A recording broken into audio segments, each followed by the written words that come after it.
Hey guys, welcome back to my channel Divya Study Time. I'm Divya Agrawal, D.Ed SCVA, Ashtavakra institute of rehabilitation. आज मैं जो आपके लिए topic लेकर आई हूँ वो है हियरिंग इम्पेयरमेंट का पार्ट 2। जी, जैसा कि हमने इसका हाफ पार्ट हियरिंग इम्पेयरमेंट की फर्स्ट वीडियो में पढ़ लिया था, कुछ उसके पार्ट्स जो रिमेनिंग रह गए थे, जैसे कि causes, prevention, risk factor, management etcetera.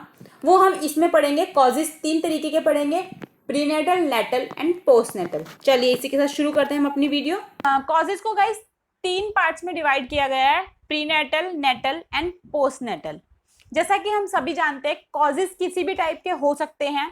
या तो प्रीनेटल मींस बिफोर बर्थ, बच्चे के जन्म से पहले भी कोई ऐसा कॉज हो सकता है जिससे बच्चे को हियरिंग लॉस हो जाए, या natal on the time of delivery, on the time of birth, birth के समय पर भी उसको कुछ प्रॉब्लम ऐसी हो जाती है जिससे ये कॉज हो सकता है। या फिर पोस्टनेटल, बर्थ अच्छा हुआ है, सब कुछ सही है, लेकिन जन्म के बाद अगर बच्चे को कोई दिक्कत हो जाती है, कोई सीवियर इंजरी हो जाती है, तो ये प्रॉब्लम्स हो सकती है।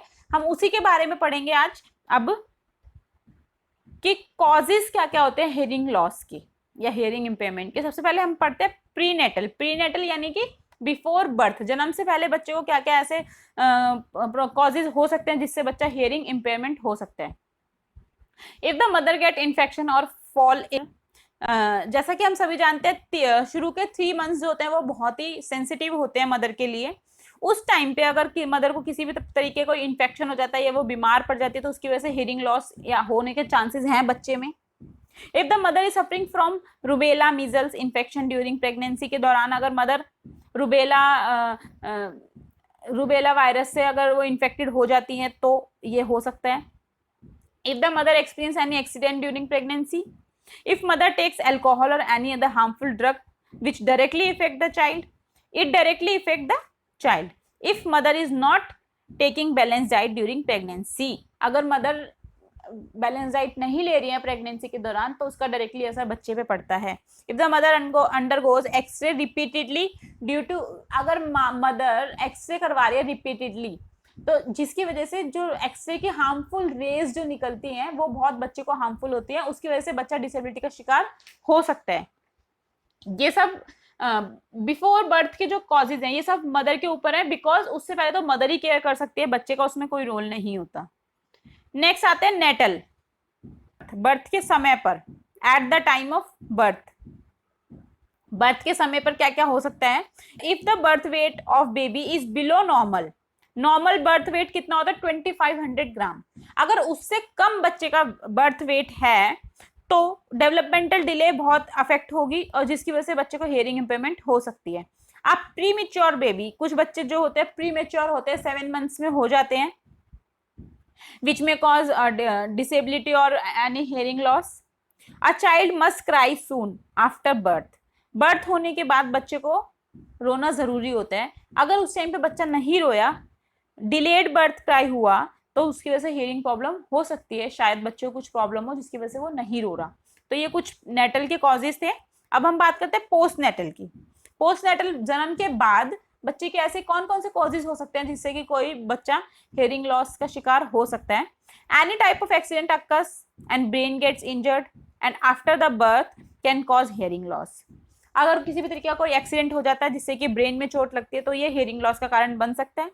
If a child falls down after birth, अगर बच्चा किसी की गोदी में से गिर जाता है जन्म के बाद तो इट मे बी इंजर्ड, हो सकता है कि उसका ब्रेन इंजर्ड हो जाए तो वो भी हियरिंग लॉस की प्रॉब्लम बन सकती है। If the child get not immunise at birth and become sick, it may cause hearing loss, अगर बच्चा बर्थ के समय पर बीमार पड़ जाता है, उसकी इम्यूनाइजेशन अच्छे से नहीं हो पाती है तो शायद वो हियरिंग लॉस का शिकार हो सकता है। Family history of hearing impairment, अगर किसी के फैमिली है तो जेनेटिक प्रॉब्लम हो सकती है। If a child has lost his mental balance due to infection, typhoid, jaundice, देखा है हमने जैसा कुछ बच्चे जब जन्म के बाद बीमार पड़ जाते हैं, जॉइंडिस, मलेरिया वगैरह हो जाता है बच्चों को, टाइफाइड वगैरह, उस टाइम पे अगर बच्चा उस पर उसका मेंटल बैलेंस बिगड़ जाता तो इसका डायरेक्टली इफेक्ट हमारे हियरिंग पावर पे जाएगा। A very loud sound which is unbearable by a human ear, बहुत ज्यादा लाउड साउंड अगर कोई है, कोई आ रही है जो कि अनबियरेबल है किसी भी नॉर्मल पर्सन के लिए, तो वो ईयर ड्रम को इफेक्ट करेगी और उससे हियरिंग लॉस होने के पूरे पूरे चांसेस हैं। नेक्स्ट हम बात करते हैं अदर रिस्क फैक्टर क्या क्या होते हैं। चिल्ड्रन में also tested for hearing impairment if the experience of any of the following, इनमें से अगर कोई भी एक्सपीरियंस कर रहा है चिल्ड्रन इन चीजों में से तो हियरिंग लॉस हो सकता है, ये आप पढ़ सकते हैं।